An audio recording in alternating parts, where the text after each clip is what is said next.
ICQ Podcast, episode 338, Emergency Communications with Wade Smith, Whiskey Kilo 1, Mike India Charlie.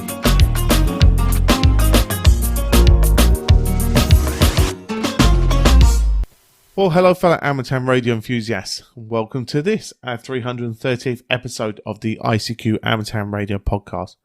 Ported this episode by Peter Caffery, Whiskey X-Ray 6 Zulu, Jack Heffernan, and our monthly and annual subscription donors.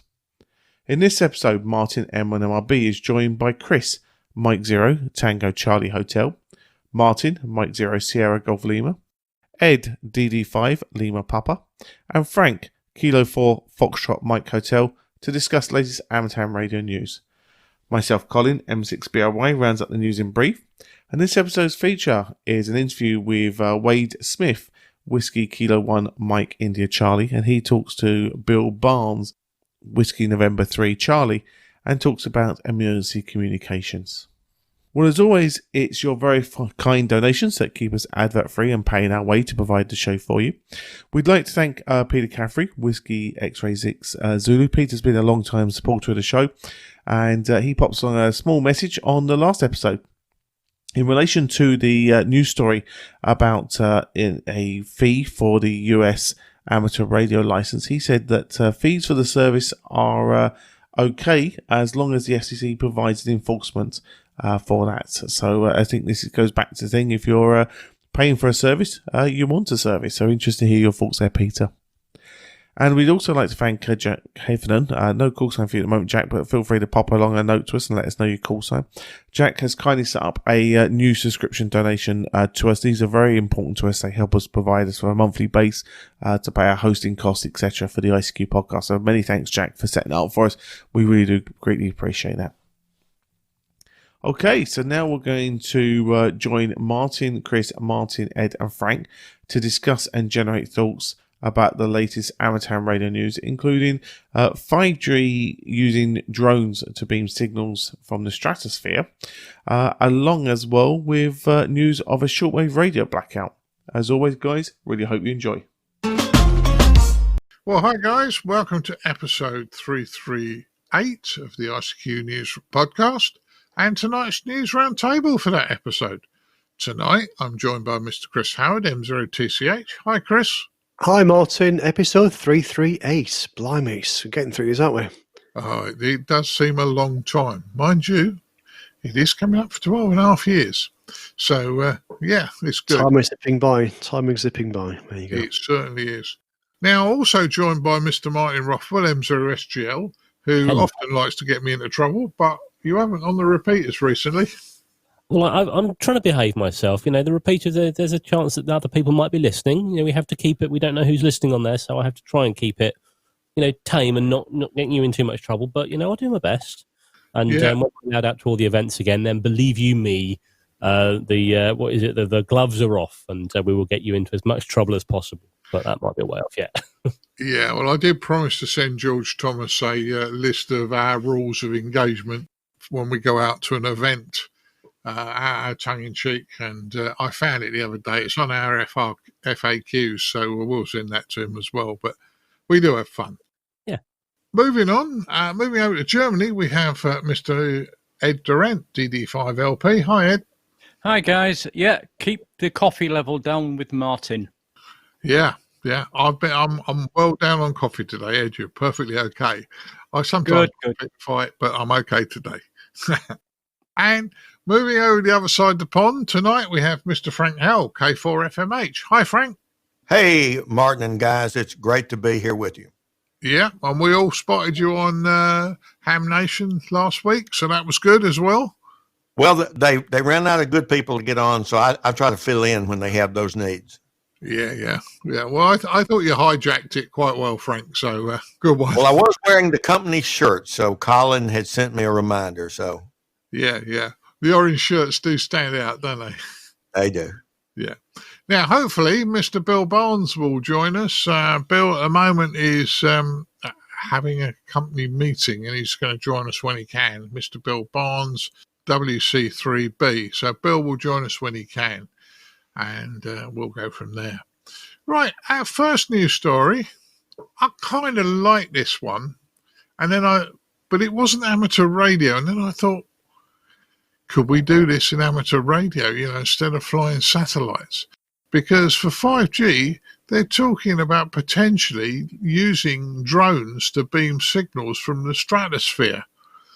A little bit interesting, I thought. What do you think, Frank? Well, it is a very intriguing one. And we've covered a number of stories from permanent, or what are intended to be permanent, links by Amazon and Google and some other, I think Tesla. And this is a strategic attempt to get 5G out there. Now, I have a friend who's a manager of 4 states in the U.S. for a 3-letter cellular company. He's in charge of their network. And he's on my portable operations team. So I talked to him and asked him to read the story and give me some feedback. And he said he really thought this was, even though it looks to the general public like extremely creative, etc., it's kind of par for the course in what many cell companies are doing. He did say that Ben Wood's comments in the article, which will be in the link in our show notes, was kind of the key thing, that it's a short-run strategy to get 5G out in areas that they're not likely to have a permanent build-out in the short run.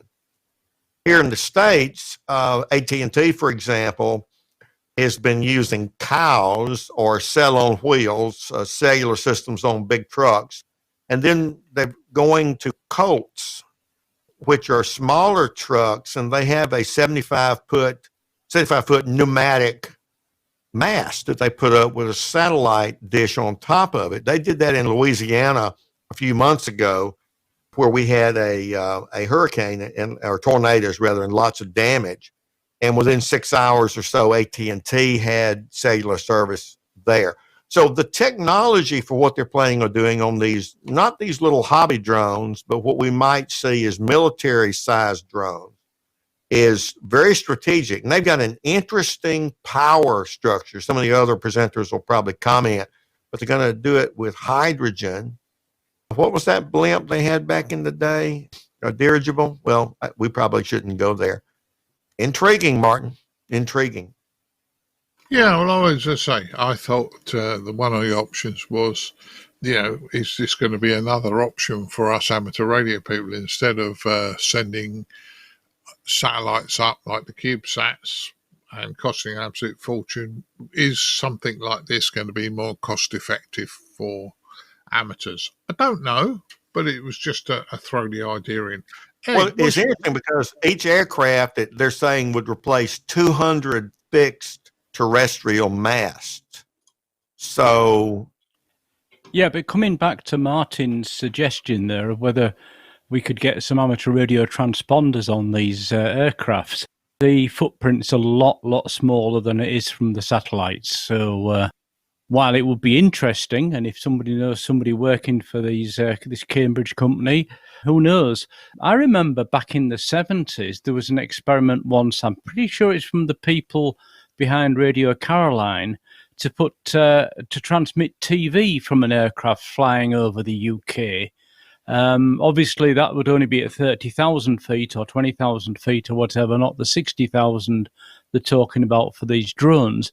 But the principle's the same.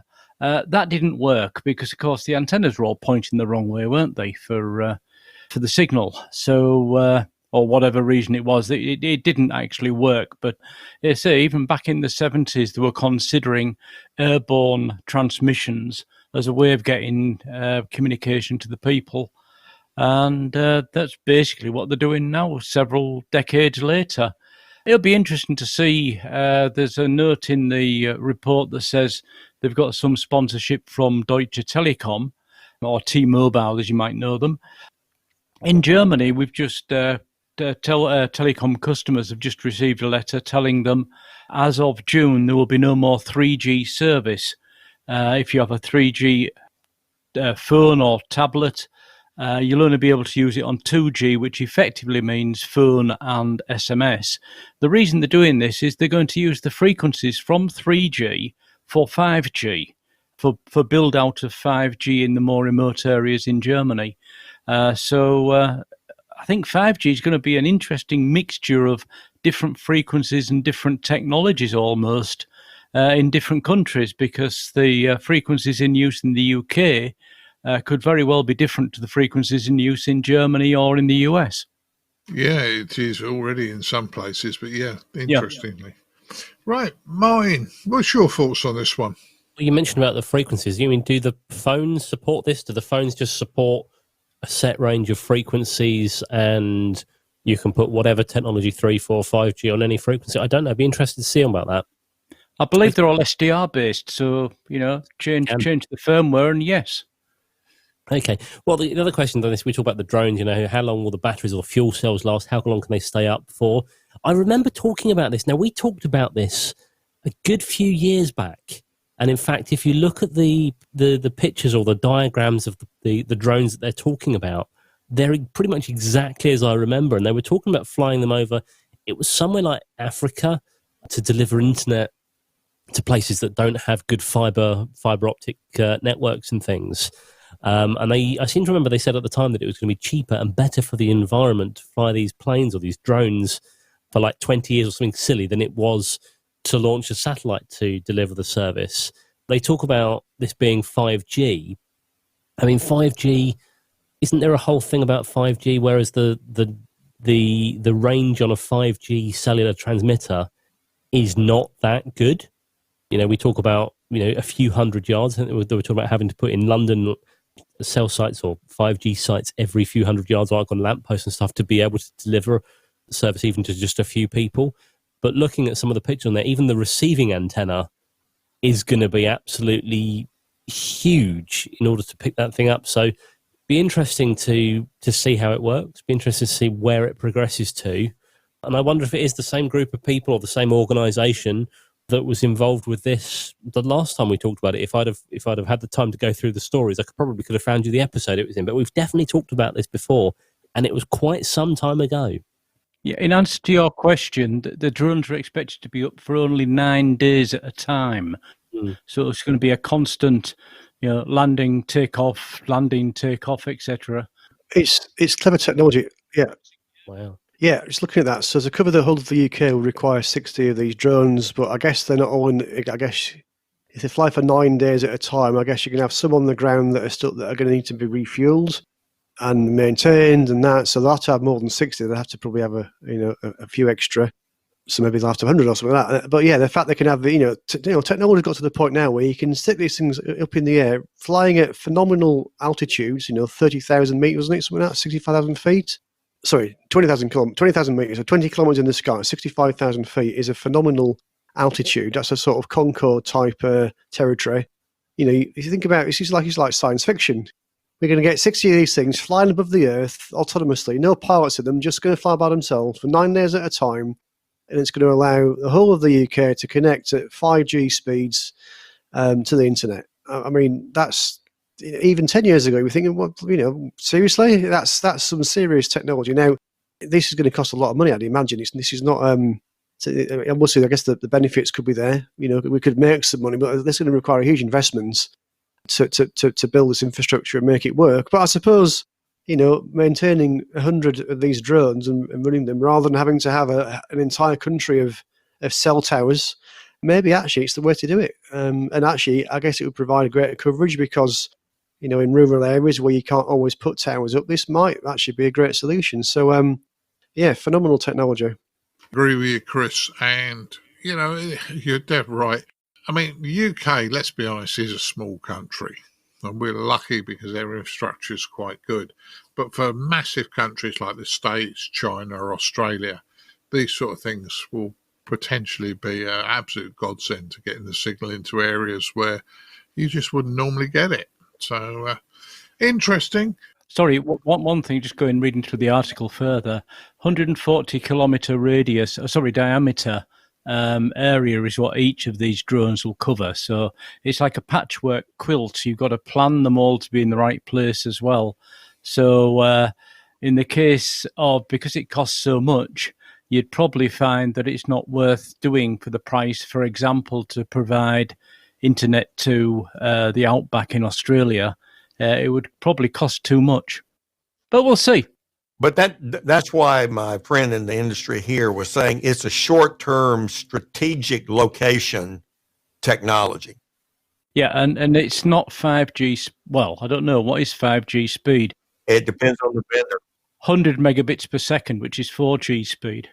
But where it could also be of great use is areas of disaster. If you had a... Oh, yeah, for emergency, absolutely. Yeah, just the illustration here in Louisiana a few months ago, AT&T got them back on the air. My friend's the guy who's over that, so he got direct knowledge. And so the colts and the cows, to use their vernacular, fit in. And the drones are interesting, and I agree with what's being said here about it being an emergency. That's what I think Thomas was meaning by a strategic effort rather than a permanent effort. But once you get the customer base, then you've got a business model to look at more permanent things. And then the other satellite things that we've covered by the bigger companies, then they've got a market to go to as well. Yeah, they certainly have, and that's looking good there. Right, moving on to our next news story. Shortwave blackout, shortwave radio blackout. There was a massive one over Australia and the Indian Ocean earlier in the month. Ed, do you want to go first on this one? I can't really say an awful lot about it. It was reported in various news feeds. One news feed said it was India. This one says it's Australia. I don't believe it was both. But in any case, as we get more and more active sun, as we get into the solar cycle, you're going to get flares. This is normal. Just that we haven't had them for a long time because we've been in the bottom of the solar cycle. So get used to solar cycle 25 waking up. There's good sides to it and there's not so good sides to it. True. Chris, what's your thoughts on this one? Well, these things happen. As Ed's saying, it appears the next solar cycle is kicking in. It's starting to wake up a little bit. I think things are improving on HF generally. Obviously not during this flare, but I think things are improving. I've certainly noticed the last few weeks that we seem to be getting a bit more activity on HF, so I think it's looking good. But no, I think these things happen now and again. And yeah, it's one of the downsides, I suppose, of radio is that sometimes the sun can have a bad effect on us, and that's what's happened here. But thankfully, it was only a brief blackout that covered that area. I wonder how many radios went off to the repair shop during this. That's just a thought. Well, also, I wonder how many He talks about mariners, aviators, and ham radio operators. He talks about unusual propagation below 10 megahertz, which is obviously quite a few of our bands. And, well, yeah, I wonder how many of the less radio savvy people thought there was a fault because, why would they wouldn't know that this sort of thing could cause that problem. So, like you say, it could well be people thinking things are faulty. Yeah, certainly. Martin, what's your thoughts? Well, we talk about this blackout, potentially over Australia. I have to ask what actually still broadcasts on shortwave in places like Australia, because I'm sure that we covered a while ago again of like the major broadcasters shutting their services down and how this was a terrible thing for the people that in the outback that perhaps relied on these services. Have they switched these back on? And equally, I can imagine that when do shut down or when things did fail, were there any engineers sitting there thinking, "Oh my God, what's gone wrong?" And then frantically scratching their head, looking at the transmitters, only to find out it's just a natural phenomenon that happens with HF radio. Well, if I can jump in on the Australian question, as well as broadcast on shortwave, there's also HF communications. So you'll get a lot of truck drivers and also people who do long distance driving in the cars in the outback.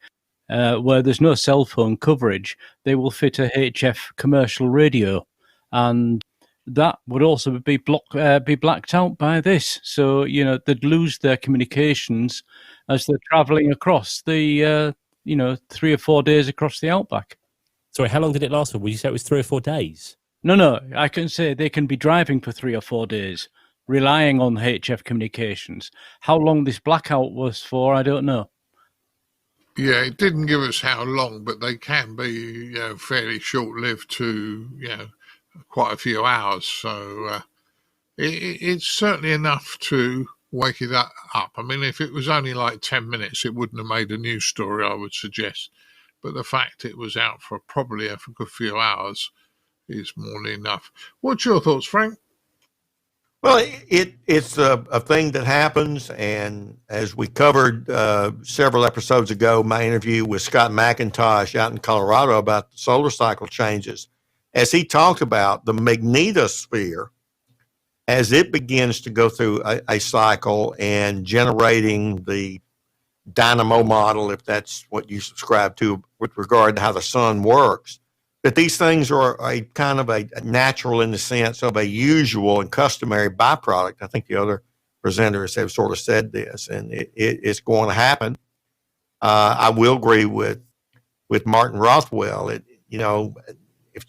you were snarky, you'd say, well, Australia wouldn't know because they closed down all the shortwave stations, but not all of them are closed. But it is something that we just need to be aware of and can happen and have a little redundancy. So it is nature, and it's happening. Certainly is. And I think we will, as you say, the boys have said, have a few more of these in the next 11 years. But it's one of the things that makes radio interesting.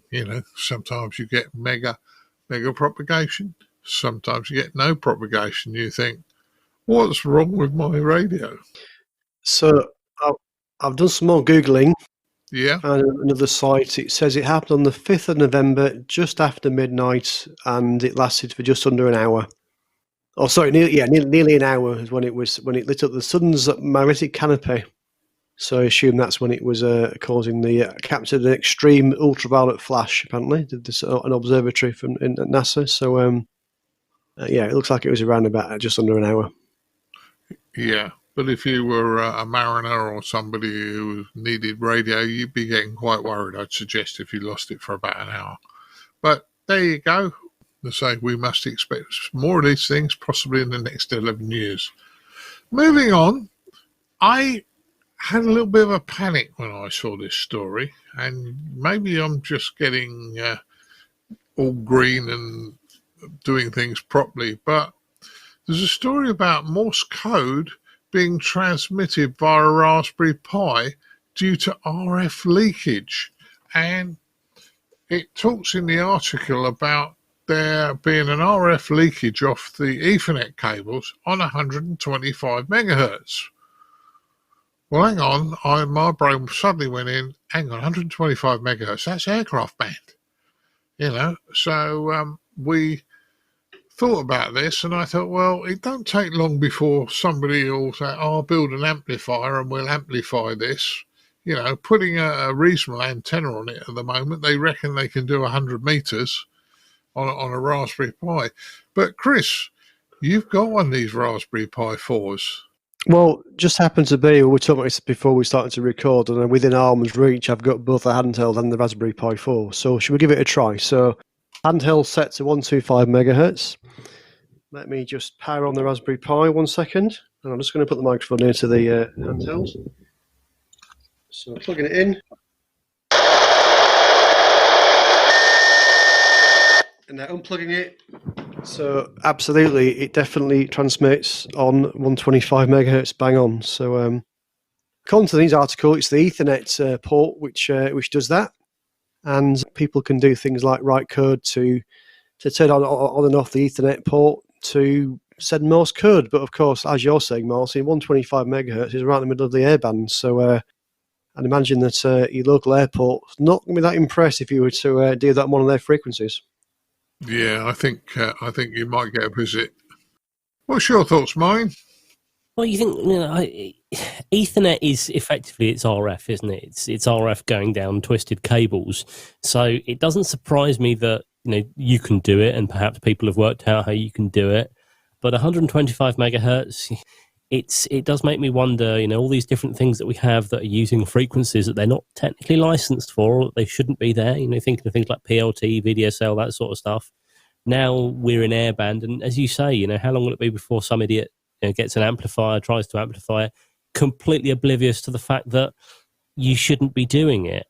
I mean, I bought it was a radio microphone. It was very cheap, like £10 or £15 radio microphone, little lav mic and a receiver. switched it on, thought it was sold as a VHF one, so I foolishly thought it would work around 174 megs. Switched it on, and it was on about 118.7 or 118.9 FM. I thought, okay, let's turn that immediately off and send that back, because of course that's one of the major frequencies for Heathrow. But the amount of stuff that's out there, and of course, okay, perhaps my radio mic wasn't type approved. Raspberry Pi, they're all approved. As I understand it, they're allowed to sell them. So has no one tested this stuff? Has no one worked it out? Or have the people that have been doing the testing completely oblivious to what is on 125 megahertz? Maybe they just thought, oh, it's a little bit of a spike. You won't hear that more than 100 yards away. Don't worry about it, because there's no broadcast TV, there's no broadcast FM there. Who cares? Well, that's a good point. I've just checked mine, and it has got a stamp on from both the FCC and it's also CE approved, so it must have gone through a certain level of testing to get that them on them. Yeah, and the thing is that, maybe they weren't checking for this. I started reading it, thought, oh, this is really cool. Oh, this is really good. Somebody's doing Morse code with a Raspberry Pi. Oh, it's great. 125 megs, panic. So it's only because I know that aircraft's around there that I suddenly thought, well, although it's very low power, I mean, they're saying that they've got a range now of 100 meters. Well, that's not a phenomenal amount, but it wouldn't take long to put an amplifier on it. Then suddenly you're a range of a few miles, and then you're interfering, which big one. Frank, what's your thoughts? It is an interesting one, and I think it's one that I'm happy that we're covering. The article goes into how the Morse code was sent, and it's got to do with using a little software tool called ETH tool, ETH, or Ethernet tool, and changing the speed. And that seems to be using a bash script. Bash is a shell operator, for those of you who do Linux, a terminal, the type of command interpreter. And so that's kind of down in the weeds, the hacker element that was there. But Martin, I think we ought to be aware of this, because according to the front page of QRZ, you blokes are going to be coming over to the States for Hamvention, because they're going to have Hamvention next year. So we want those airplanes coming out of London to be safe. We certainly do, Frank. We certainly do. I do hope Hamvention is going to happen next year. But well, they say it will. You'll have to get a certificate that you're COVID free. You'll have to get a vaccine or something. It's on front page of QRZ. A little bit of a joke there, but no, a little bit of annoyance in the wrong place can be catastrophic, is the punchline that I would add. Yeah, I agree. Ed, I've left you till last, but for no particular reason, but what's your thoughts? And obviously this is a worldwide thing, isn't it? Yeah. I'm just wondering whether the Ethernet chip that's presumably causing this interference is maybe on 25 megahertz, and this is the fifth harmonic, which would suggest that 25 megahertz, for example, would be a lot stronger. So your 100 meters has gone, you're up to 100 kilometers or whatever. Also, the article suggests you use Cat6 or screened Ethernet cabling to get around the problem for the time being. But just imagine somebody plugging not using this tool to modulate it or anything, just because of the interference coming out of this, somebody plugging this into a business network for whatever reason. Oh, I've got my project running on this Raspberry Pi 4. I'll plug it into the company network so we can access the company web server or whatever. And all of a sudden, you've got this enormous antenna, the cabling going around the building, and you're maybe 5 miles away from Heathrow or from any other airport. You've got problems there. You really have. And the other thing that was that I was just saying, you mentioned that we use them at work. We have them on the network, and we are not that far from London City Airport, and we've got them on cables in a pretty big building. Okay, it's fibre optic on the vertical risers, but across the floor, it's all Cat 5 copper. or Cat 5e. Yeah, it's the copper's problem. The other thing I thought I had was how long before somebody takes one on a plane to play with on the plane while they're going somewhere? You're actually inside the aircraft with a 125 megahertz noisemaker.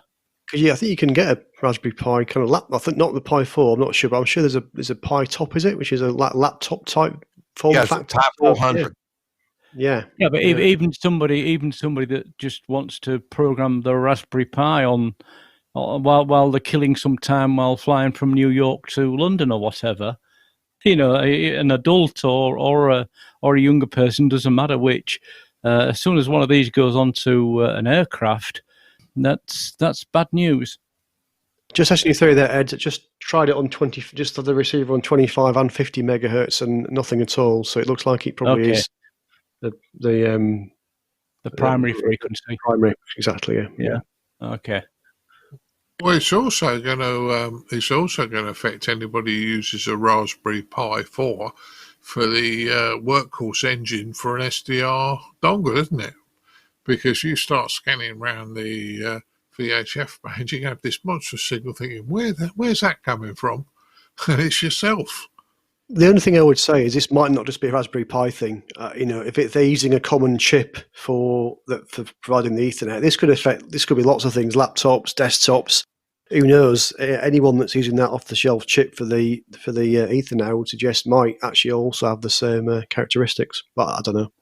Yeah, I agree here, Chris. We're not about to knock the Raspberry Pi Foundation. They've done a fantastic job getting really cheap computers out into schools, and us amateurs have taken mega advantages of it. Yeah, I have a number of Raspberry Pis like you do, Chris, so I understand. I don't have a 4, but...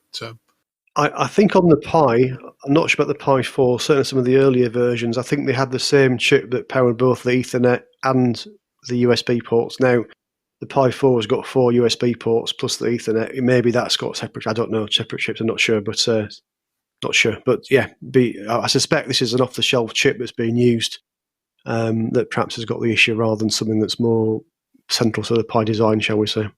Certainly. Even with that chip there should be decoupling it to get rid of any possible RF like that before they go to any socket. I mean, it might also be the fact that it's actually at such a low level that it's okay. It passes the test. The other devices should have immunity to it, possibly. I'm not sure what the rules say. Well, I think we can go on this, but I think it was worth discussing. I think it's worth bringing to people's attention, and certainly something that's of interest to us amateurs. Frank, you raised the next news story with us. December 2020, there's an Eclipse Festival of Frequency Measurement. So would you like to go first on that one? Yes, the hamsci.org, hamscience.org website in the research group has been doing a fair amount of research on measuring frequencies before and after certain natural phenomena. And in this case, there's a total eclipse coming up on December 14th. Now, many of us say, what? There's one coming up December 14th. Well, you got to look at where in the world it's going to, be eclipsed. And so sometimes we don't hear about these things. But what they're wanting to do is to get amateurs and shortwave listeners to go to their website, look at the instructions. If you have a receiver that can be connected to a computer, and they're not using necessarily an SDR or a sophisticated receiver, but one that you can get the audio output from into a computer, they recommend using Audacity, a free and open source audio editor, and collect data over a period of time, no matter where you are. You don't have to be in the path of the eclipse, because they really want those as controlled data points, and record that, upload the file to their website. You need to sort of register so you can get the official information. They've got a nice little template for you to do. And so hamsci.org, hamsci, it's coming up. They'll have a test date in November. to get ready for the December actual data collection. And I had recently been invited to join HAMSI, and I'm now a statistician, one of 2 statisticians on their team. So if you want to play scientist and use your knowledge and your equipment for greater good, this is simply one opportunity. So I'd encourage you to think about it. hamsci.org. It'll be in our show notes. Certainly will, Frank. Certainly will. And as I say, it's an interesting one. So us guys should experiment. Chris, what's your thoughts? Yeah, I think it's really interesting. I think it's something we can get involved with. It's not that difficult to do, and I think it'd be, when we can all do something and contribute. I think it makes a big difference. I think something else that's interesting is Whisper. A lot of us have played Whisper in the past, and there's a huge amount of data there. That's this is useful. This is going to let scientists, people, researchers learning about what happens to RF during an eclipse. But there's lots of other data out there, which I just find it fascinating that people can take that data and do something useful with it. Take some recordings, some random amateurs around the world, and actually learn something from that. I think that's quite interesting. But I do also think there's a huge amount of data that Whisper offers, and how propagation works there as well. I don't know whether people actually do. People are sending through information all the time about what they can hear, and what stations they can hear around the world on very, very low power. And I think there must be lots of data there as well that can be analysed and provide researchers with some really interesting information. Chris, you're spot on. In fact, the HAMSI group, there's a small group of us that are actually trying to mine that data. I as one person, a fellow over at the University of Alabama is another, taken all of the Whisper data, the entire kit and caboodle, as we might say, and have built that into a multi-gigabyte database in a standardized format. And I'm continuing to do that. So that PSK Reporter and perhaps some others, in my opinion, public logs on contests are also measurements of origin destination signals, from one location to another. So I think you've hit the nail on the head, and that's the key thing. This is an invitation to do something in addition to Whisper by location. So you captured the story, Chris. Pretty cool. Well, a phenomenal amount of data. Then good luck with processing that and getting some useful information out, because that's interesting. That will be a good one. Ed, have you got thoughts on this one? I don't think there's anything I can really add to what Frank and Chris have said, except sign up and give a hand if you can. That sounds good advice, Ed. Good advice. Martin, I know you're working at home. Are you going to have time to maybe do a few captures of audio file in between dealing with your Muppets? Enough about the Muppets, but I very much doubt it. I mean, I do have a little bit of a play with the radio in the background, as you know, but that's more just sort of replying to things and stuff on the repeater, or just talking to people locally on VHF. But the only thing that I will say about this story is, what a great title: Festival of Frequency Measurement. Brilliant! It just sounds so much fun. Well, all these things are meant to be fun, so that's good news. That's good news. Right, and last news story. And kind of it's a feel-good story in many ways. 3,000 kilometers plus contact made on 433 megahertz from St. Helena to South Africa. And people are going to say 3,000, yeah, we've done that on UHF before. This wasn't FT8, boys. This was FM, frequency modulation. 3,136 kilometers. Fantastic. Martin, what's your thoughts? It's very impressive, in particular on UHF. I remember when I first got into amateur radio, working out how easy it was to get local contacts and things on VHF and UHF. And you think, geez, when I came from 11 meters, you'd have struggled to do this. You can only do longer distance stuff when there was a bit of skip out there. But with a lift on 433, wow, that's very impressive. Now, the only thing I ask about this, obviously we talk about atmosphere and things change over time, perhaps, and you get sunspots for HF. We had a talk some time ago at the club the guy was basically saying that when radio transmitters are on, and transmitters on any frequency, that they can affect the atmosphere, and they can affect like the ionosphere, or whatever it is that is making the radio waves propagate.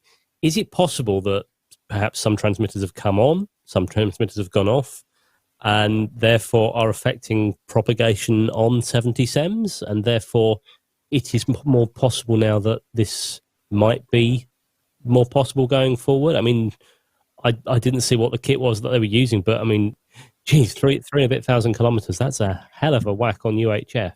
Certainly is. And yeah, we were discussing all sorts of things earlier. Ed, you were saying, is it also to do with the fact that we got better antennas, better transceivers, all those sort of things? What do you think? Well, we can rule that one out straight away. I've just been reading the article a bit further, a bit deeper. 35 watts into a vertical antenna.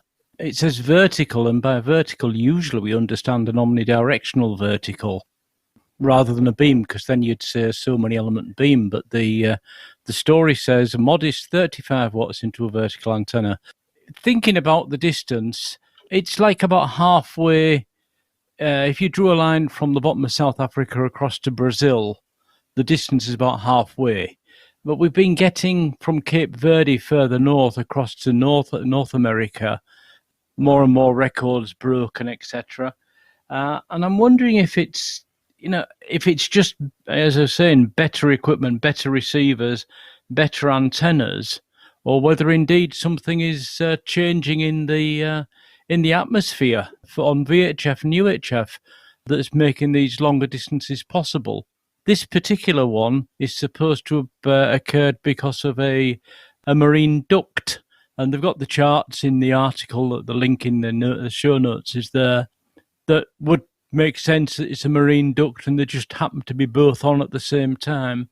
But we're used to this either being beacons, Whisper or FT, whatever. So short mode, low signal strength modes. This was FM. This was FM voice. So that's what is really amazing about this contact, that they actually managed it with 35 watts of normal FM. Just shows you, if you don't try, you don't know. And sometimes you get good surprise as to what you can actually achieve. Yeah, but that's exactly what our hobby is. And I was explaining to somebody the other day, and he said to me, how many contacts you had? And I'd been trying for about an hour and a half on FM and got nothing, VHF, and got nothing. And then he walked out of the room, and somebody called me. So, yeah, it happens. But the other thing is, I wonder whether, because HF has been so poor for the last few years, maybe people are spending more time on VHF and UHF and pushing its boundaries a bit.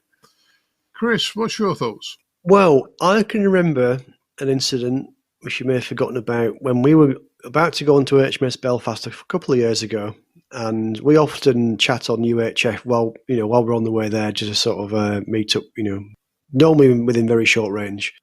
And we were listening out on one of the UHF frequencies, and I think you were chatting to somebody else nearby, and then suddenly Martin Rothwell pops up. We assumed Martin was literally 100 meters away or something, because it was absolutely crystal clear. Turns out Martin was at home, and we were both running 5 watts from a handheld. So sometimes conditions can just be such that things just work out pretty well. Hopefully, I think you both remember that incident. But yeah, phenomenal that sometimes these things just work. Do you know what? Not only was I on a handheld, I was on a handheld with not even the normal rubber duck. I was using the stubby antenna on it, which was no more than 3 inches long, I guess. And I've actually got, I found it the other day, actually, I've got the video recording that I took of that. And I must stick that online for people to hear. But I mean, that was a hell of a way, because I remember at the time trying to tell Martin, because I came up, I think originally on my big radio with a bit more power, saying Martin switched to like the London Weekend repeater, and he just replied and said, "Why? I can hear you crystal clear without it." Oh, and then I switched over to the handheld to try. But yeah, I do remember that. That was a couple of years ago. Yeah. And how far away was that, Martin? And bear in mind that HMS Belfast is obviously at sea level, so it's not exactly high up. and it's surrounded by high buildings. It was in central London. I think it's about 12 miles point to point.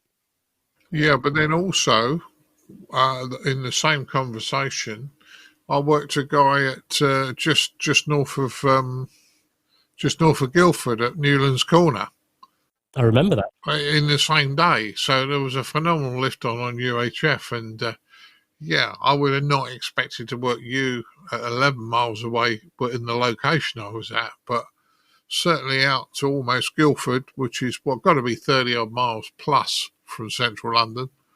I would have not expected, but seeing as I was down at sea level in amongst the buildings, but yeah, it can happen, as I say, and you just get very excited about it. And I must admit, I forgot about that one, so a bit of a shame. Frank, we've waffled on. What's your thoughts on this one? I've enjoyed listening to you because I think all of you have had some great ideas. In the rehearsal, as we went over our script, Ed and I had a little bit of discussion there. Is it better stuff, better propagation, or more people trying it? And I think there's probably some of all three, perhaps, but Ed accentuated how this was fairly pedestrian equipment that at least one party was using on the vertical antenna. Apparently, this tropo duct, perhaps like from California to Hawaii on 10 meters, it's almost a predictable general time period when it's going to open up.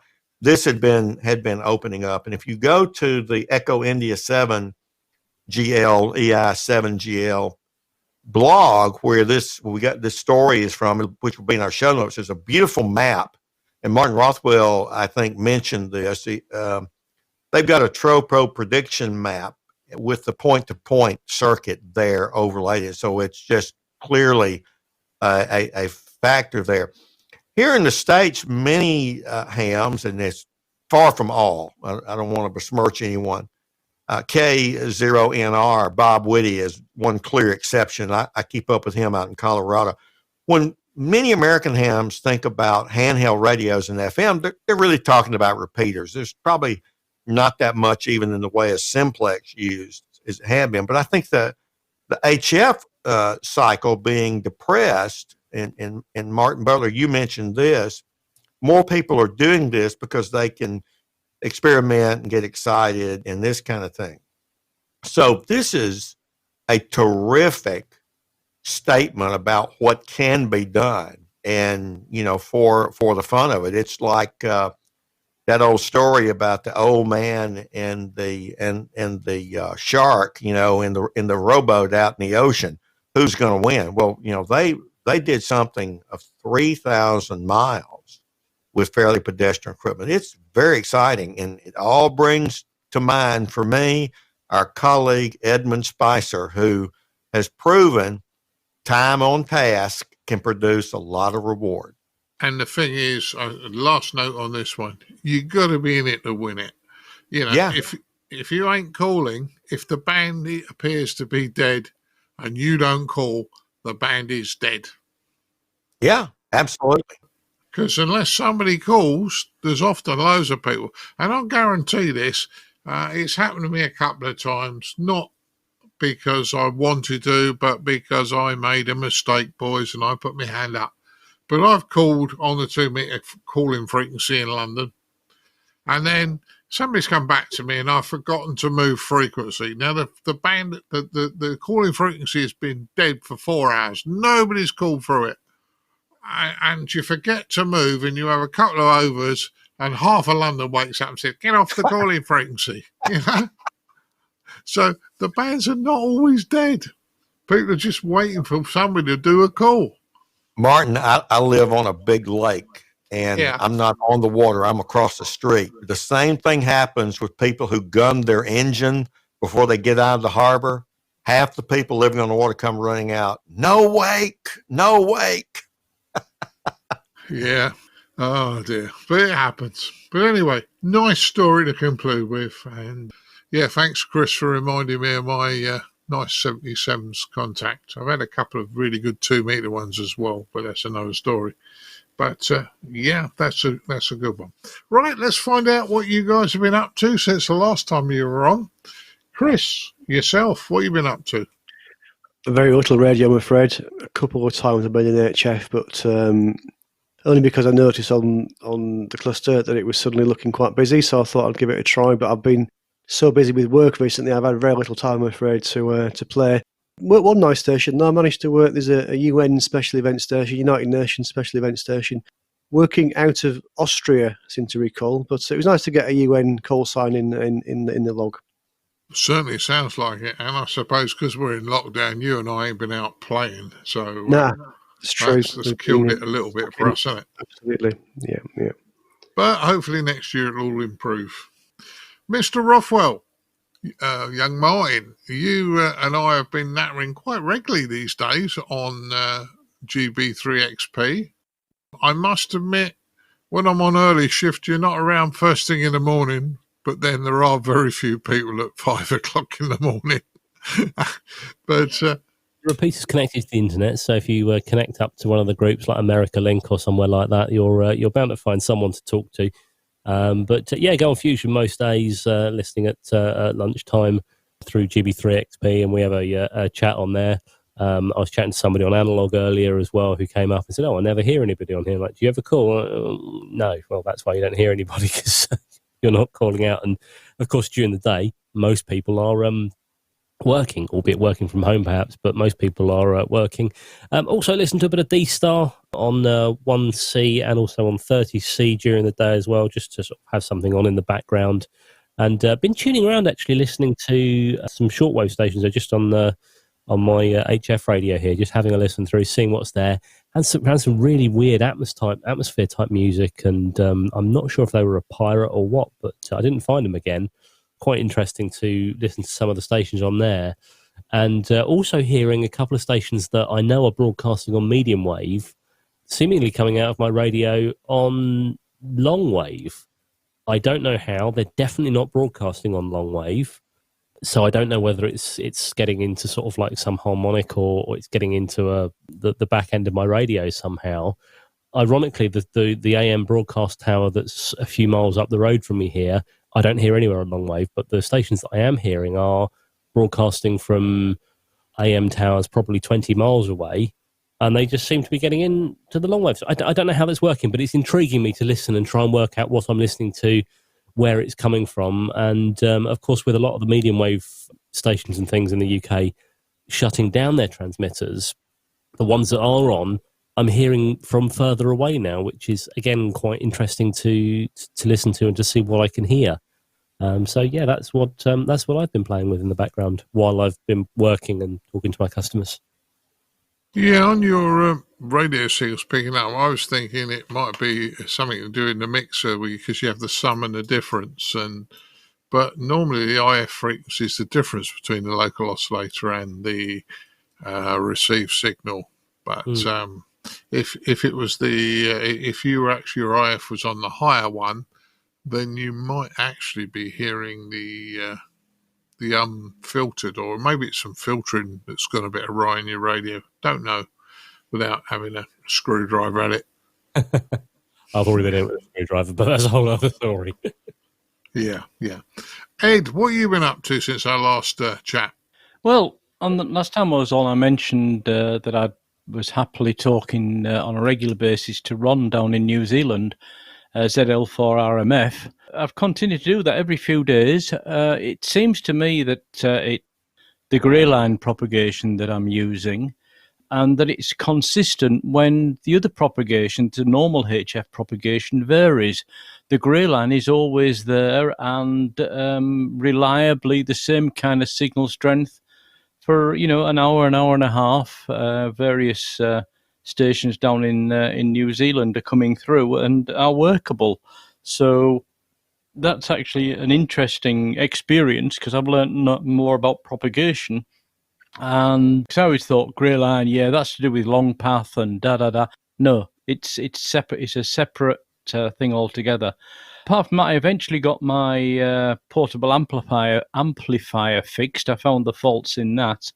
And in the process, I learned a lot more about how it worked because I had to take it really all apart to find where the short was, and redrew the circuit diagram using a tool that's now free.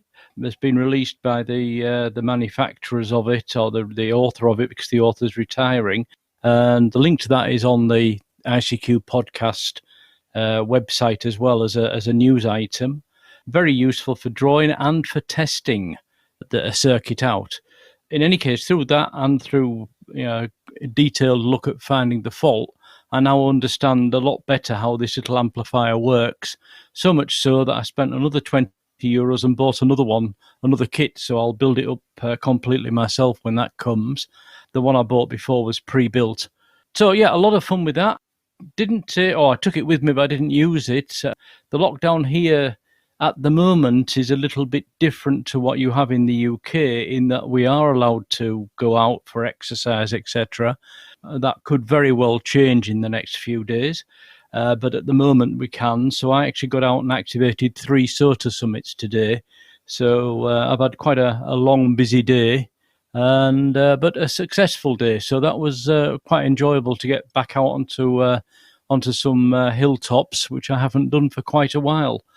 And I think that's probably enough of the time taken up on the show about what I've been doing. We'll have to see if we can do something a bit different before next time.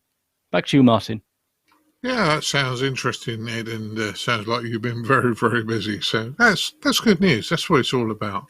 Frank, I know you've been busy because you've been working on your new product, the one that I promoted last episode. Absolutely. But what else you been up to, Frank? Well, of course, with you and Colin, we announced the Homebrew Hero 2020 W5JDX, George Thomas, and then last episode, you had a great interview with him, the audio version. And I think people probably learn more about George through that. So thank you much for that. We also, thanks to work on the subcommittee of the steering committee for the Portable Operations Challenge, we finalized the POC result.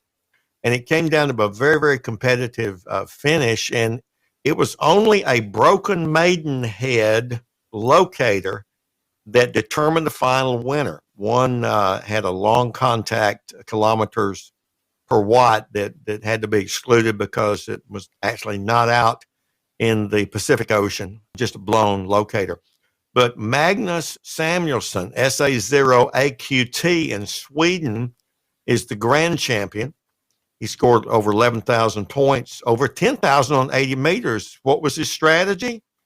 He didn't do the contesting bit. He worked NVIS on 80 meters with just a few watts, mostly with an in-fed antenna in an L configuration. And he just racked up with a very efficient signal. Our distance champions, Jack Hafner, NG2E from Virginia, and he had a kilometer per watt contact of 697, which kind of stood out. That one was not close. A brief funny story, he's retired military, and he said that when he got the email from the committee, and he yelled up to his YL and says, "Hey, I received a major award."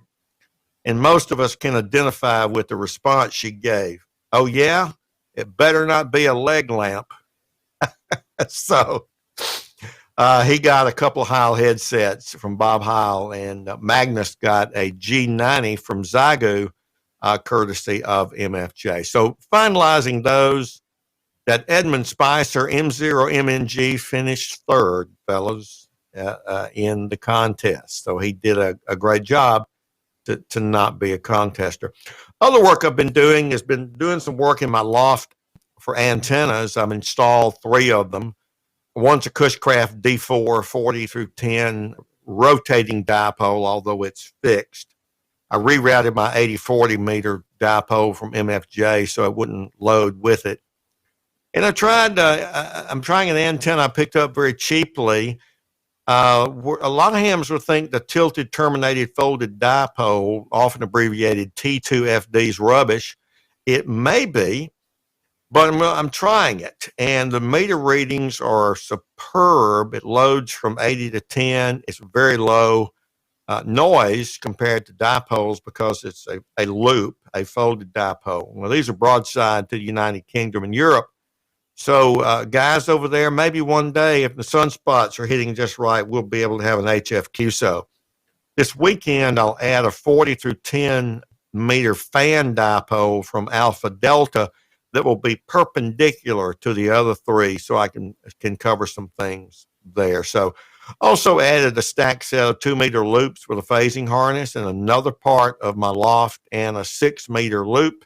And finally, a UHF Yagi for a link radio to one of my repeaters. A lot of work up in the loft. That's kind of hard work. I'm glad I don't have to make a living doing it, Martin, but it can be a lot of fun.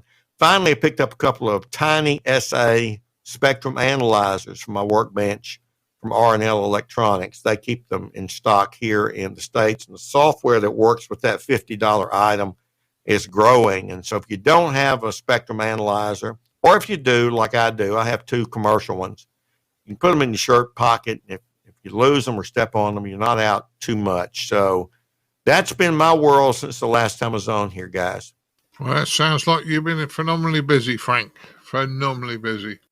Well, normally I ain't done very much, and probably not as much as some of you, but I'm going to change my order of what I was going to tell you. Frank, I bought a mini SA. They's a bit good, in fairness. I mean, all right. They're a £50 or $50 spectrum analyzer. Ideally, they're up to about 350 megs in the high resolution, but they will go up to 900 megs. They have another range that goes up to 900 megs. They certainly work. Whether they're 100% accurate of a £2,000 or £3,000 spectrum analyzer, I suspect not. But come on, boys, for that sort of money, they are really good. The other thing I found brilliant about it, Frank, is it's the first time I've had a signal generator that will generate an FM signal. They actually got a signal generator built into them. That's why I bought the second one, to have a little tracking generator to go with it. Yeah. So it's certainly they're certainly very interesting, and I've been playing with mine on and off for quite a while, and I think they're really, really good. Other things, well, as usual, I've been on VHF and UHF, mainly mobile, but not necessarily. Certain amount of fusion with Martin. I've heard Americans and Australians at 5 o'clock in the morning when I've connected GB3XP to the talk groups. So we've done quite well there. But then I decided to do something a bit masochistic. And I'm sorry, boys, those of you who love this mode, I do like it, honest, although Martin and Chris are starting to spit feathers. I can feel it, even though they're not with me. I purchased another DMR handheld. I've had a Motorola for a long time, and I'm quite happy with the Motorola. It worked very, very well. The only problem with it was that I wanted to experiment with some of the other newer handhelds, and this one allows you to have 4,000 channels in it, and it allows you to hold the whole of the call sign database in its memory, whereas the Motorola was never designed for that sort of thing. So it's understandable that it doesn't hold as many channels and it doesn't hold as many talk groups or call signs and names. But I then took it. I bought myself a Anytone 878 UV, but I bought the Plus model only because I knew full well if I didn't buy the Plus model, I'd never fit the Bluetooth option at a later date. Now, I can potentially use the Bluetooth operation in the van at work, so that's probably because my car doesn't have it, it's too old. But if you don't buy it early on, you never buy it later. And initial results, they've been very good. The only thing I will say is that the dealer I bought it from in the UK put a code plug in, very, very good. But in the end, I had to take the code plug out and start from scratch, because what you're finding is that the person who set the code plug up had set things up. And then when you read the manual says, push this button, and this button, and this will happen. And it wasn't on my radio. So I put it back to default. I then imported some frequencies and some talk groups did a mega cull on the talk groups because, quite honestly, you don't want like 2,000 or 3,000 talk groups when most of them are not even in English. So decided that wasn't going to be a sensible thing. And I've had quite a few DMR contacts, so I've been quite pleased. Contacts mainly by repeater, haven't had any local ones yet, and done very well with the repeater.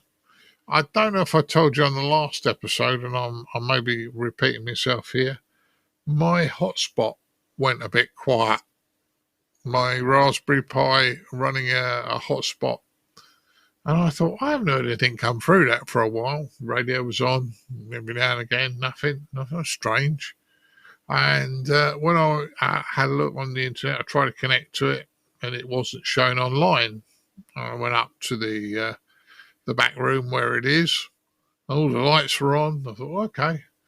Then I looked at it, and the Raspberry Pi 3 had died. It was just sitting there rebooting itself every 20 seconds.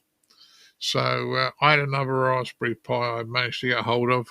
So I've put that in its place, and we're back on the air with the hotspot. So mainly I've been on DMR, trying to get my head around the different way to program an Anytone 878 as opposed to a Motorola. But it's interesting, keeps the brain active, I'd suggest. So that's what I've been up to. And I know hate mail from Chris or Martin, so that's all right. Right. I'd like to thank each and every one of you for joining me tonight. Unfortunately, Bill didn't make it, but hopefully Bill will make it another time. I'd like to thank Mr. Chris Howard M0TCH. Thank you, Martin and guys. Fun as usual. Yeah, good to have you on board. And maybe when the lockdown finishes, you, Martin, and I can get out and play again. I'd like to thank Mr. Martin Rothwell M0SGL. That sounds like fun. Let's do it again. Yeah. Mr. Ed Durant over there in Germany. Good to have you with us today, Ed. Yep, thanks for the invite as always. Yeah, good to have you. And across the other side of the pond, Mr. Frank Howell, K4FMH. Thanks for joining us, Frank. Hey, it's always a pleasure. I always enjoy it, and always enjoy hearing from our listeners. So thanks again. Well, that's a good one. Okay, well, I'll say 73 to you all, and I'll move on to the rest of the podcast. 73. Yeah. 73. 73. 73. Keep your amateur ham radio podcast advert free by donating less than a length of coax. Visit www.icqpodcast.com/donate now. For all the news, links and information, visit www.icqpodcast.com. And now it's time to have a look at the news in brief from me, Colin M6BOY. First off news here, the RSGB have launched a campaign for Christmas. The campaign is part of their Get on the Air to Care campaign and has been running with the NHS, the National Health Service, since April. And this launch is focusing on Christmas. So this event is called Get on the Air for Christmas.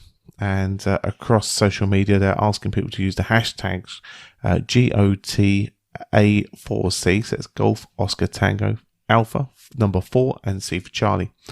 And it will bring together a few activities that the radio amateurs can participate in over the holiday period, and it'll be running from Saturday the 19th of December to Saturday the 9th of January 2021. Now, as we all know, Christmas can be a difficult time of year for many, but with the extra restrictions in place due to COVID-19, everybody, of course, wants to make sure that every radio amateur feels part of a caring amateur community over this time. So the RSGB is kicking off the campaign by asking clubs that are planning special nets for Christmas Day and Boxing Day, or indeed any time over the holiday season, to send in details to radcom@rsgb.org.uk so they can be published in the Christmas edition for Radcom, and obviously get them involved in all the other news services as well. So there is a web page where you can visit. So it's rsgb.org/GOTA number 4 and C. But of course, we'll put that on the ICQ podcast webpage for you. Mentioning Christmas, we've got some special events already announced for Christmas.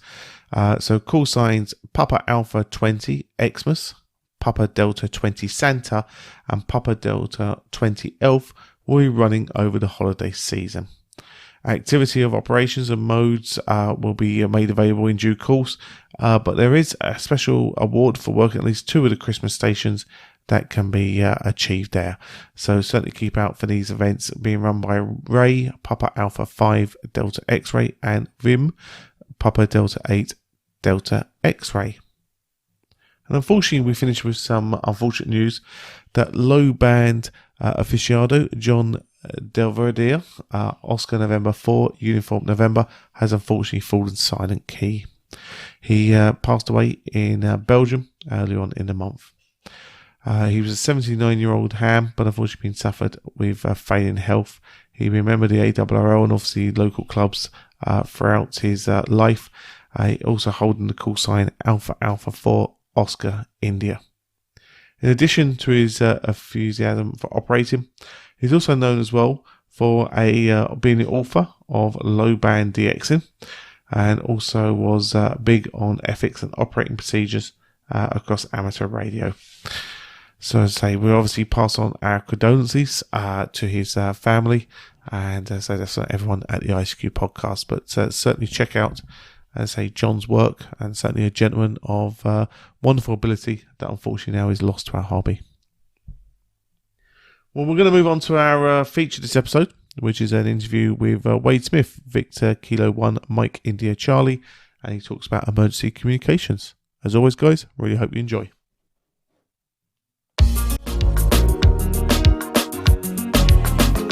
And now, what you've all been waiting for, this episode's feature from the ICQ podcast.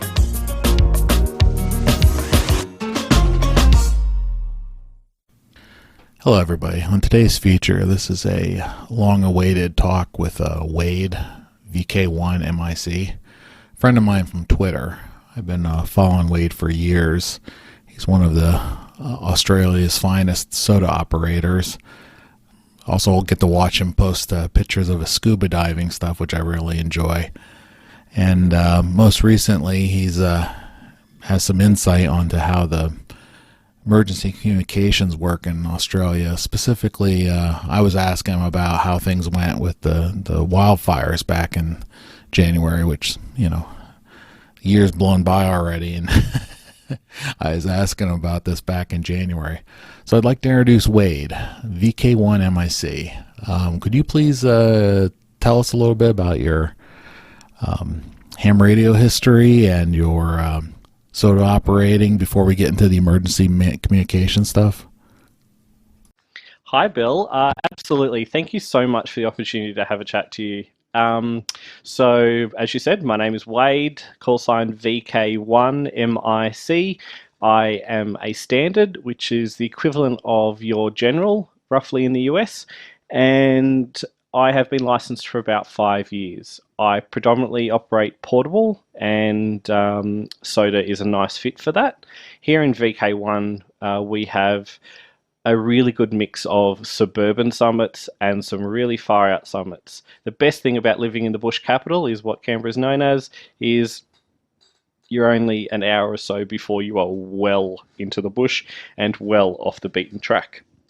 Yeah, I'm a scuba diver. So I did my 2007. I went and lived in Indonesia for nearly a year and did my PADI dive master and assistant instructor qualification. Racked up roughly 350 dives, and between the bushfires, COVID, and a number of other things like just living life and working, I only managed to get away once this year, and that was to the Philippines for a month in January, just after we had the massive bushfires in Australia. So I think we'll talk about them in a second, but I just wanted to give that nice big setup for you. Thank you for sharing that with us. Unfortunately, wildfires are actually more common than people believe here in the States. A lot of our emergency management teams, specifically the ones I'm aware of as ARES teams, have very specific communications duties as these unfortunate disasters take effect. But the one thing I know right off the bat from our very brief chats we've had in the past on Twitter is things are different in Australia. Can you elaborate for a little bit for us on how emergency communications work in Australia, and if you can highlight anything you think is unique or special about the amateur radio response for emergency communication in Australia? Sure, no problem there, Bill. Let me just set it up for you so the listeners can get a bit of an idea. So we don't devolve down to the county level in Australia. We don't have counties. We have local government areas, but they are pretty much serviced by state-based organisations. So we have state-based police, which is the largest police force in the Southern Hemisphere. We have the state emergency services, the guys in the orange jumpsuits. They do flood and rescue work as well as search and rescue.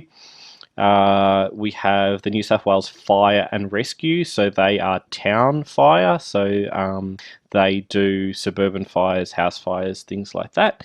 And there's a small group called the Volunteer Rescue Association, which do vertical rescue and road crash rescue. They also are the home of the emergency communication group WISN, and I'll talk about them in a little while. Then you've got this group called New South Wales Rural Fire Service, or just RFS. That is an organisation that has 72,000 volunteer firefighters. Just think about those numbers for a sec. An agency with 72,000 volunteer firefighters, and they still cannot staff every fire every year. We bring in state-based firefighters from other regions, as well as we accept help from our cousins in New Zealand, our friends in California, and specialist assistants from the Canadians who do a lot of our aerial specialist work, which is the field I work in. And our state-based networks run on P25 digital networks, and they cover about 60% of the state, but about 90% of the populated areas. Thank you for that. I appreciate it.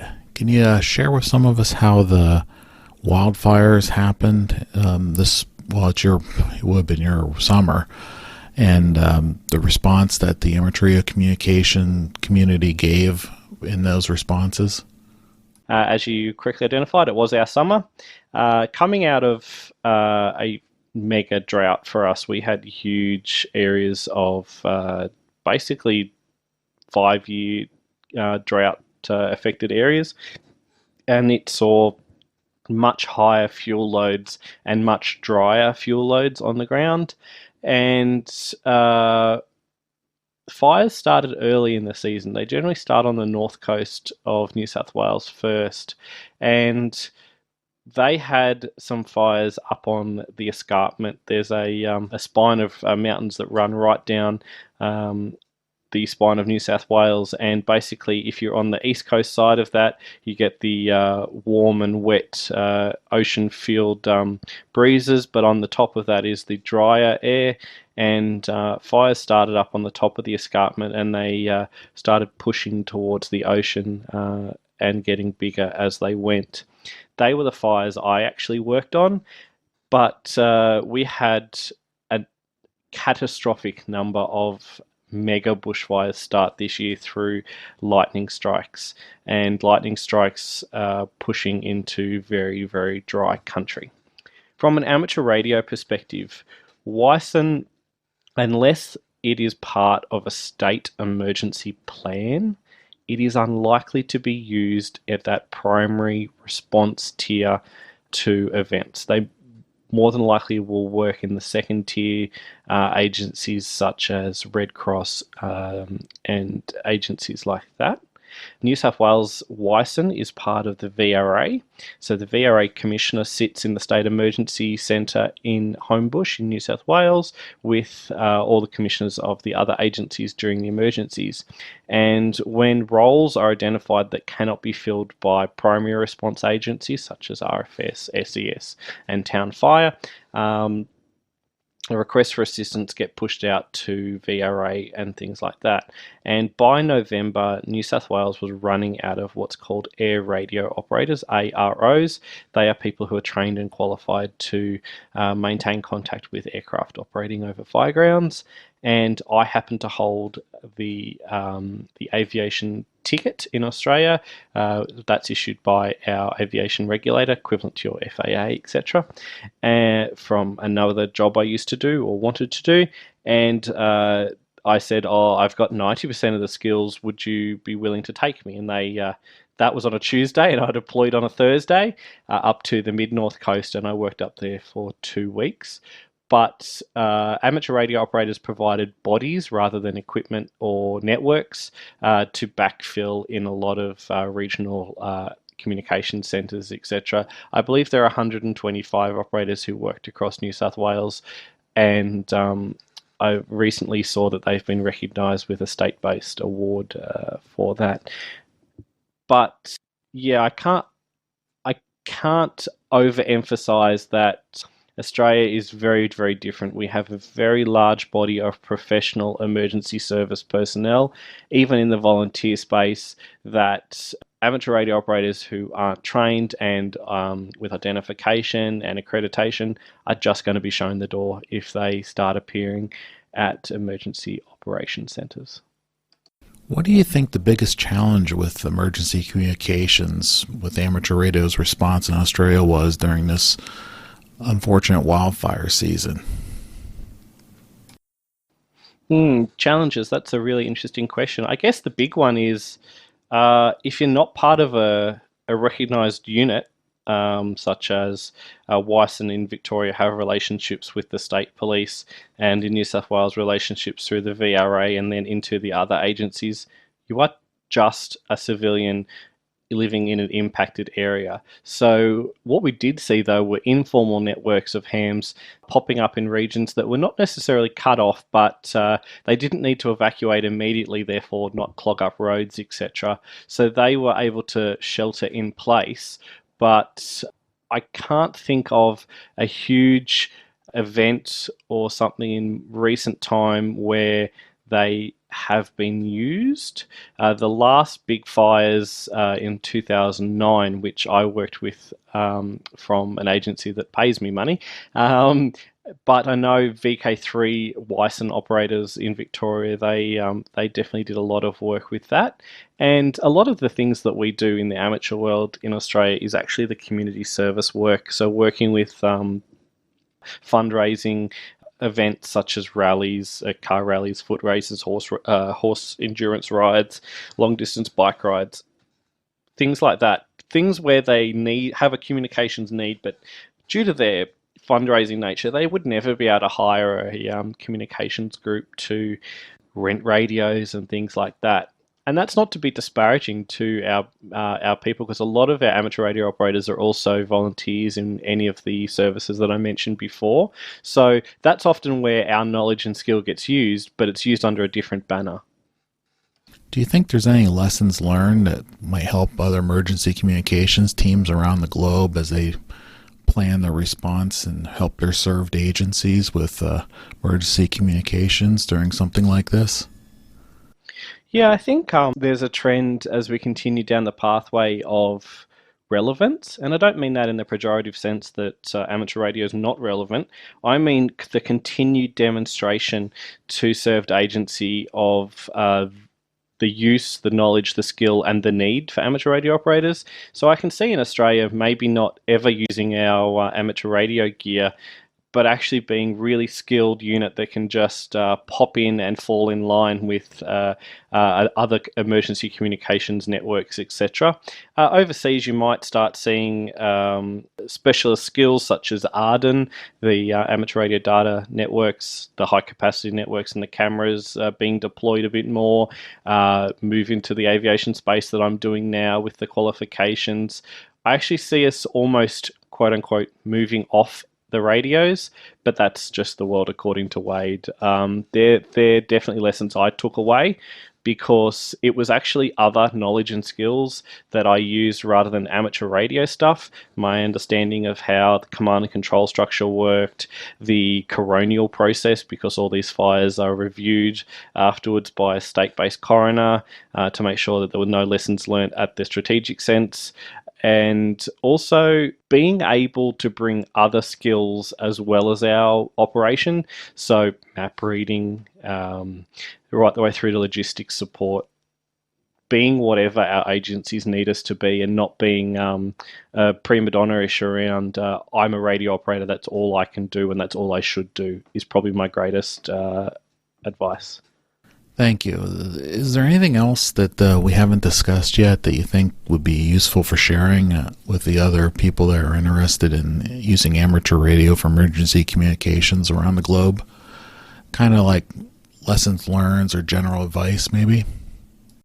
I guess if I could just reiterate, if you're not part of a formal response, you are essentially a civilian in an affected area. So if your agency or group don't formally recognize you under their communications plans or their disaster response plans, you're essentially a group of people who could potentially get in the way. And, the old euphemism of, I have a HT, I'm here to help, that that can actually be really quite damaging. We have heard in the past of negative interactions, and I would never want to see that happening because these agencies know their job, they know it really, really well, and we're here to help them deliver. So just reiterate, if it's not in a formal arrangement, what happens the day the smoke starts rising, you have to have already built those relationships. You don't build relationships of that nature on emergency day. I definitely agree with that. Definitely work with your served agencies and prepare before times to see where you can help and only help when you're needed. Well, thanks for all that. So if our listeners want to find more about Wade and follow his adventures as he shares them with us on the World Wide Web, do you have any, aside from your Twitter, do you have any websites or anything you'd like to share to let folks know? I know you have a website, I'm just picking, but if you want to share it with others so they can see your amateur radio postings that you do with some of your soda chasing or your scuba diving photos, would you like to share that or any other way for folks to follow Wade's adventures? Thanks, Bill. It's always nice to have a bit of self-promotion there. So as you said, I'm really active on Twitter, more than a post a day on everything from interesting military aircraft spotting through to antenna projects or soda work that I'm doing, and that's my call sign, VK1MIC. My website, VK1MIC, is all of my radio stuff. But if you'd like to read more about my diving, as I said before, that's just wadeabout.com. I'm really, really active on YouTube. I pump a whole heap of videos out there about soda activation, showing what you can do with 5 watts and a dipole in most circumstances. And that's if you just search Wade About on there, there'll be a whole playlist of videos. Thank you so much, Bill. And I wanted to thank the whole team from the podcast for the work they do and giving us great and interesting content to listen to. Thanks again, and I really appreciate our chat. Well, I really appreciate our chat today. Thank you. It's very interesting, and I hope everybody got some stuff out of it and helped them out, or at least give them some context as to the challenges you ran into down under. I know we talked some serious stuff, guys. I usually don't do that, but I will. My same always outro is always, whatever you're doing, guys, please be safe. Please try to have some fun. Thank you. The ICQ podcast, getting it said for amateur radio. Well, many thanks for our features episode to Wade Smith, VK1MIC India Charlie, and Bill Barnes Whiskey Charlie 3 Bravo for recording that for us all, and a very interesting conversation about hams working there with their emergency communications through all the recent events there, say in Australia and wider afield. So many thanks for that from there. Right, the feedback this episode, a couple of lovely bits of feedback came in. So first off, many thanks, long-term friend of the show, Phil Heckenbottom, VK6 Alpha Delta Foxtrot. And he says, I found the first item very interesting in the last show, episode 337, about the new optical communication station being posed in Western Australia. He's looked up the webpage mentioned and found it very interesting. When you think about optical communications, brings up some interesting problems. I expect clouds will block communications and it causes a hazard to aircraft. He says in Western Australia there already is a geodetic observatory that uses laser ranging to connect with satellites and measure where they are. So Phil's given us a link to that, so I'll get that on the show notes for this episode so you can check it out for now. And a very interesting photograph he sent over as well. So thanks a lot, Phil. for popping that over to us. Really appreciate that. And we'll get it on the show notes for this episode, so people can check out the link there you sent over as well. Okay, next bit of feedback here from Greg, Kilo Oscar 6 Tango Hotel. And he makes a comment again in the last episode in relation to the licensing fee. This is regarding the $50 licensing fee discussed. He says, what nobody seems to observe is the name of the law that puts this into motion. And the name of the law is Repack Airways Yielding Better Access for Users of Modern Services Act. He says, just by the name, it strongly suggests that the objective has nothing to do with collecting fees for the service.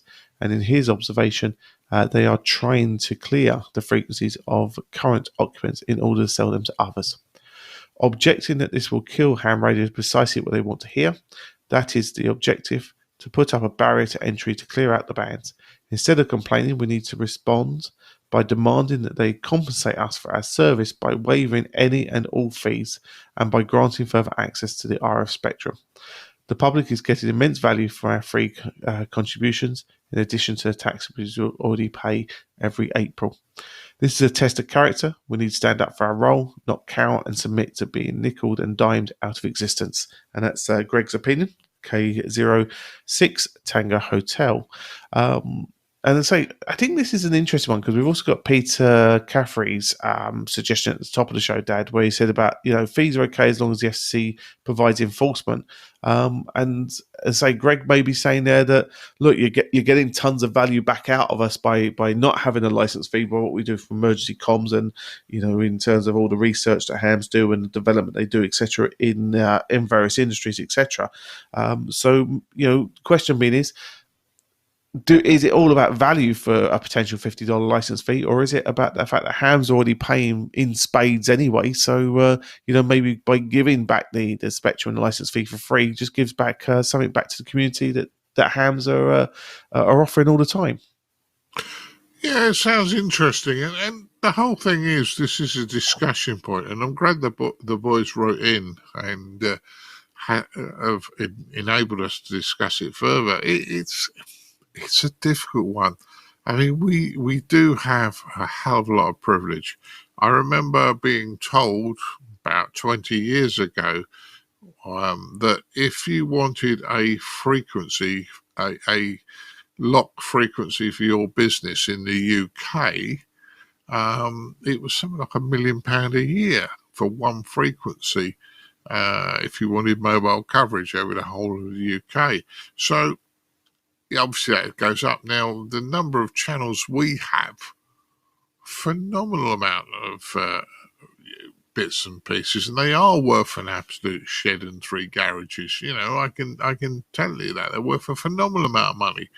But there's two sides, and I really do think we do bring an innovation to the hobby and interest, and we've obviously, with the work going on at UHF at the moment, I mean, the guys are getting far more distant communications on UHF that nobody would have thought was feasible, say 10 years ago. So, yeah, we do work, but it's a difficult one. I still feel that, we need to be valued as much as we need to value them. So I'm open. I've often said I don't think it's an absolute fortune to pay for my license.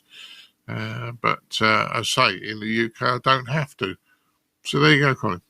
I'll throw this thought out for you, and you'll know exactly what I'm going for as I talk through this, because you've been through this as well as I have done over the years. I think probably the problem we've got is this term hobby when it comes to this sort of stuff. So if you look at people's or business perception of hobby, is that you give back in voluntarily because that's what you do to be good to this word of hobby, if you like. And it doesn't matter if it's radio or it's soccer clubs. I've had experience with soccer coaching and martial arts training, etc., where you train up to a certain level and then you give back. But you're still paying in both ways, if you like. You're paying in to be part of the hobby, and then you're paying back with time on the flip side of it. And maybe this goes back to the problem of being a hobby, is that then the commercial interests look and go, oh, it's a hobby, they're going to pay anyway, or they're going to do it anyway, no matter what we do, so we can look at it from a big business point of view of saying, well, we want this spectrum, or we want this, or we want that, we're going to try and make it difficult for these people because of this term hobby. And I think that could also be part of it as well, because on the face of it, $50 a year for a license or $50 for the license isn't necessarily that expensive compared to other hobbies. But I do believe the biggest problem with this is, in fact, it's we can see the commercial interest coming, because a lot of hams are in commercial interest companies as well, and they can see what's coming down the pipe. So they know what's going to happen. So the pricing is not necessarily a problem, I think, compared to other hobbies. I think the problem is the fact we know what's going to happen because we can see it coming a mile off. And I think that's maybe part of the problem, that hobby becomes the issue. The word hobby becomes the one that's the problem. I think the bigger problem is not that hobby is a problem. I think the biggest problem we have is amateur. Because the connotation of amateur means some old boy fiddling around, or somebody not really knowing what they're doing. Leave it to the professionals, you amateurs don't know, which is completely wrong for our hobby. I sat and explained to an ex-police officer the other day how the detector vans, the TV detector vans, used to work. Now, back in the day, because he said, they just were only there for a deterrent to frighten people. You couldn't do this. I said, well, actually, yeah, you can detect, and you could detect the colour burst oscillator. So you knew it was a colour set, and you know via the radiation off the TV what channel you're watching. He went, really? Yeah. And I explained it to him, and he was like, well, I never knew that. And I said, how did you know that, Martin? I said, well, I have the knowledge, but I think the word amateur people just don't think we have anything between our ears at times, Colin. Yeah. So say amateur hobby, again, they are very wishy-washy words when people come along and try and stomp on top of us. And maybe that gives them the perception, without any knowledge, that we might be an easy pushover because we don't have anything to back up what we do. So that's certainly interesting. Again, this goes back to sometimes the marketing of our hobby, doesn't it? More than anything else, and the marketing of what we do. And that for now, I know that's been one of our bugbears for a long period of time. So yeah, again, great thoughts, and as I say, I'm sure this one will rumble along. Certainly feel free to let us know your thoughts as well. Certainly both opinions are very valid from different perspectives. Both Peter's and Greg's, because you're right. If I'm paying for a service, I want a service, but at the same time, I'm giving you a ton of stuff for free anyway. So why you charge me for it? So all those opinions are very, very justified. So we did do our thank yous this episode. So our donors this episode, Peter Caffrey, Whiskey X-Ray 6 Zulu, and Jack Hafer. Thank you very much for your very kind donations to the ICQ podcast. Again, guys, you can keep the show advert free by showing the value you get from what we do. All you need to do is go to icqpodcast.com/donate and say, think of a figure that you get value from us. There's either some plans, there's one might tempt you, or if not, so you can just send us along whatever you think it's worth to you. And I say that keeps us advert free and pays our way. We're greatly appreciated for that. For our features episode, we'd like to thank Wade Smith, Victor Kilo 1, Mike India Charlie, and Bill Barnes, Whiskey Charlie 3 Bravo. Many thanks, guys, for that very interesting feature. And of course, for the news roundtable, we had Chris, Mike 0 Tango Charlie Hotel, Martin, Mike 0 Sierra Golf Lima, Ed, DD5 Lima Papa, and Frank Kilo 4 Foxtrot Mike Hotel for joining you there on that news roundtable. Right, and I think that just about wraps up everything from our point of view here. Just the most important thing now left to do, Dad. Obviously, we need to make Mrs. B a cup of tea, and I usually say find her a chocolate biscuit, but I know at the moment, after a bit of dental work, she can't enjoy a chocolate biscuit at the moment. So I'm not sure if a chocolate milkshake might be in order sometime down the path. Yeah, you're fairly close. Well, she'll have a cup of tea in a minute with me. We'll sit down and have a cup of tea. And we are going out a bit later on. So maybe a chocolate milkshake or some form of chocolate that's not too hard might help. Anyway, that's it from me, Colin. Exactly, no problem at all. Well, guys, we bid you all 73s. And as always, we'll catch up with you all in a fortnight's time. 73s all. 73.